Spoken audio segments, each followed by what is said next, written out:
Welcome to another episode of my podcast. Today I am recording solo. I'm actually in my car again. In case you haven't noticed, my car is also known as what my son would call the stew, I guess, which is a cool way of calling it the studio. I guess I'm not that cool. But no, seriously, I'm in the stew. I'm in the studio, also known as the driver's seat of my vehicular transportive device. And today I'm actually wanting to share just a little bit about the journey that I'm on right now. And in the spirit of embracing transparency, in the spirit of embracing my story where it is right now at this very moment in time, and in the spirit of just, keeping it real, as they say, I am in transition in a lot of ways. I've transitioned from my home.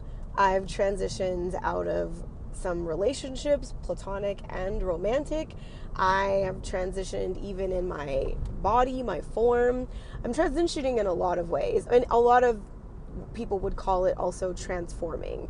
And I know that we've all heard the analogy like 10,000 times about the transformative experience of the caterpillar into the butterfly, where a caterpillar goes into a cocoon of its own making and is in isolation for a period of time. And during that period of isolation, literally changes form, loses legs, literally, loses antenna, loses all sorts of things, and in return gains a beautiful set of wings, gains the ability to literally fly. Like, if you really break that shit down, the transformative experience of the caterpillar to the butterfly is like the most accurate way of describing what transformation looks and feels like. Just think about that for a second. Going into isolation, losing parts of yourself, maybe losing some limbs. I mean, hopefully not, because, I want everybody to be able to run. But losing some things that, let's just say, you're probably somewhat attached to. And then in exchange for this loss, in exchange for this release, you gain the ability to fly. I mean, that's pretty profound when you really sit and think about it. And then you really want to sit a little bit longer and think a little bit deeper about how resistant we humans can sometimes be to change. How resistant, how much we're like, no, change, why? I like the things the way that they are. I do not want things to be different. Why? And then sometimes we initiate change, and obviously when we're initiating it, our reaction to it's probably a little bit different. Like, no, it's time for this to change today, right now, don't care, get prepared, it's changing. But it's when the changes happen that we didn't necessarily consciously initiate that we sometimes have resistance. I can speak for myself. Maybe nobody else out there is like this. But I know when unexpected shit happens, unexpected shit, not unexpected good stuff, but when unexpected shit happens, I'm typically not like, oh my God, this is so great. Something really unexpectedly shitty is happening in my life right now. It's not easy to do that. But what I know for sure is that by maintaining a positive outlook, maintaining a positive mindset, and maintaining an optimistic overview of whatever's happening in your life, when shit happens, you won't trip as much as you would if you were not mindfully practicing a positive mind shift, and if you were not on purposely choosing to remain joyful no matter what's happening in your life. It is a specific, intentional mind shift. And I say mind shift versus just a mindset, because a mindset is essentially set, like a table is set. Something is set. It's kind of permanent, if you will. A mind shift is something that's actually in motion. So when something is happening, say that you're on like a certain momentum, okay, and something pops up in your way that you didn't expect. In order for you to maintain your mindset, you have to shift in order to reset and get comfortable in another momentum, in another vibration, another whatever you want to call it, rotation. So when you think about change, if you didn't initiate the change, chances are your reaction to it is going to be somewhat emotional, maybe radical, maybe irrational, depending on exactly what that change is, right? However, if your reaction to change is positive, it will take less effort for you to mind shift back into a positive mindset. Does that make sense? So for instance, you're driving along, you get a flat tire. Probably weren't planning on getting a flat tire because you're on your way to work. On your way to work, maybe running already 15 minutes late. Running 15 minutes late to a job that you really don't like because yesterday you popped off on somebody and you got written up. So on your way to work, to a job that you're not really feeling, you're already in trouble, you got written up, you're running 15 minutes late, and you get a fucking flat tire on the way. What is your reaction? Is your reaction like, oh, joy and rapture, a flat tire? Well, my, oh my, who decided I would be the lucky one to receive the flat tire today? Probably not. Your reaction is probably a little bit more like, fuck. Either way, it's okay. The purpose of this broadcast message is to let you know that it's okay to have a negative response. It's okay to have a negative reaction. Just don't allow yourself to stay there for very long, okay? It's kind of like when you go over to visit somebody's house and maybe, it's not the cleanest or maybe it doesn't smell the greatest, but you really, really want to go visit your friend. You're like, I'll come through, but I'm not going to stay long. It's kind of like that. When negative emotions or negative reactions or negative feelings or negative thoughts, for that matter, come up, you don't necessarily have to bash them and get them out of the way quickly, but you do have to decide how long you're going to allow yourself to stay in that space. So when something unexpected happens or an unexpected change happens, and it's not one that you were excited about, give yourself permission to just pause, breathe, check in, assess the situation, decide how much of you want to put into changing it or dealing with it, and then move forward.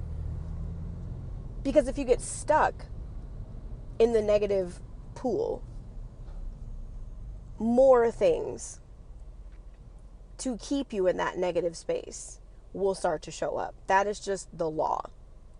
Law of attraction is as real as the law of gravity. And last I checked, we are all being held down onto this planet, or pushed down, depending on how you want to look at it, by gravity. We all believe in it. Not many of us can really explain the mechanics of it or the whys behind it, but we accept it as real. We accept it as law. The law of attraction is the same. So as many people who want to be like, oh my God, it's just some like woo-woo secret, nah, it ain't real. It's real, okay? So when change is happening in your life, and you notice that the changes are really like uncomfortable, or you feel like you're losing limbs, or you feel like you're having to release things that you're not necessarily excited about letting go of, okay? When that happens, you get to choose to react accordingly, according to what it is that you do want to experience, okay? So when a negative experience, or a negative change, I should say, happens in your life, you get to sit back and say, okay, I know this change is temporary. I know this change is setting me up for something greater. I know this thing that I'm letting go of, as much as I am attached to it, and I'm not really excited about having to let go of it right now because I wasn't really prepared to let go of it in this moment. I know that by letting it go, I am creating the space for the next change to bring something that I really, really want. Something that I really, really need. Something that I've maybe been asking for and praying about for a very, very, very long time, and almost forgot that I wanted it because I was so focused on having and keeping this thing that I really didn't want, that doesn't serve me anyway, but yet I didn't want to let go of it in the first place. The universe always has your back. The universe is always conspiring in your favor.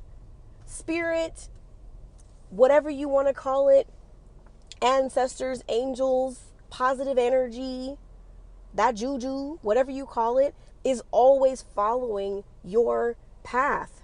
You lay the path with the way that you think. You lay the path based on the words that you say. Words have power. Someone once said, speaking words is casting spells. That's why they call it spelling. You know what I mean? So how are you spelling out your life? How are you spelling out your experiences? How are you spelling out your transformation? Are you receptive to it, or are you resistant?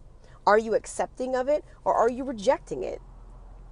What I know for sure is that if you reject change, it'll only change harder.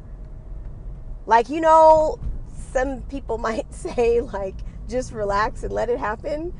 And I know some people can construe that into something really, really negative, but we're not going to go there. So staying in this higher mind, just relax and let it happen. When change comes a knocking, just relax and let it happen.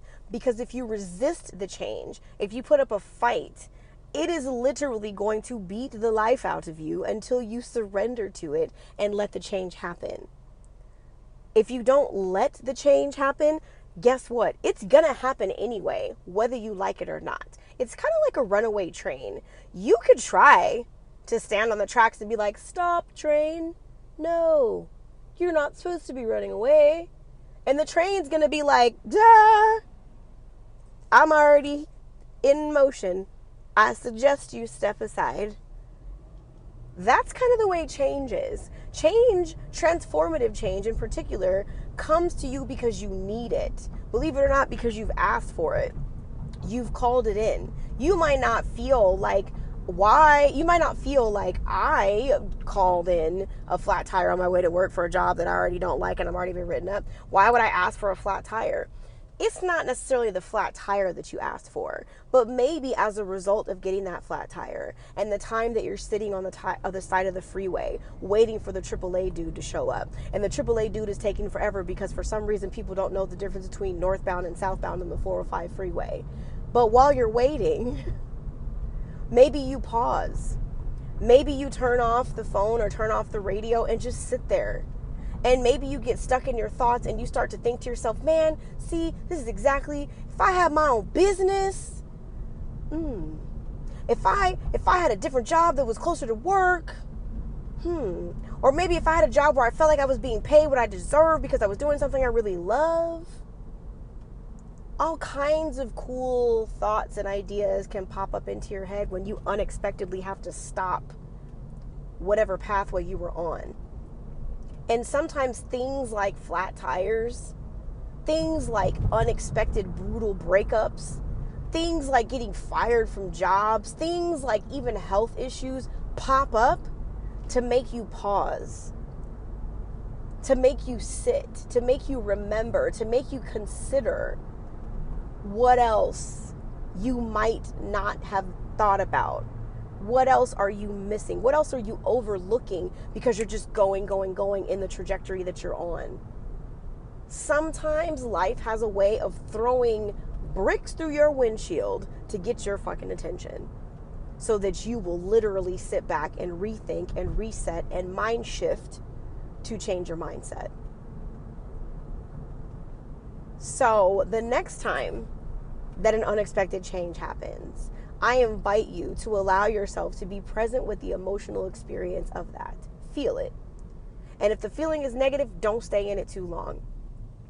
If you have an unexpected change that alters your schedule for the day and you find yourself delayed, accept that delay as divine. Sit in it. Roll the windows down if you happen to be in Southern California where it's 89 degrees outside. Roll your windows down. Let the sun shine on your face. Take a step outside, walk away from your desk if you need to. Get some fresh air, take a couple of deep breaths, and really get present with what's happening in the moment. Because change, like death, of the body at least, change is inevitable, which means it is unavoidable, which means you can't not have it. You can't not change. It's not possible. We're changing every day. So the more that you embrace it, the more that you accept it, and the more that you relax and just let it happen, the ride through change will be so much more enjoyable. Peace. The reason I call these soapbox sessions is because back in the day, or maybe even present day, people who really had something very important to say would stand upon a soapbox of sorts, meaning a box, a large crate, or something that would elevate them above the crowd so that their voice could be heard with or without a megaphone, because they had something of importance to say. So thank you for listening to another soapbox session.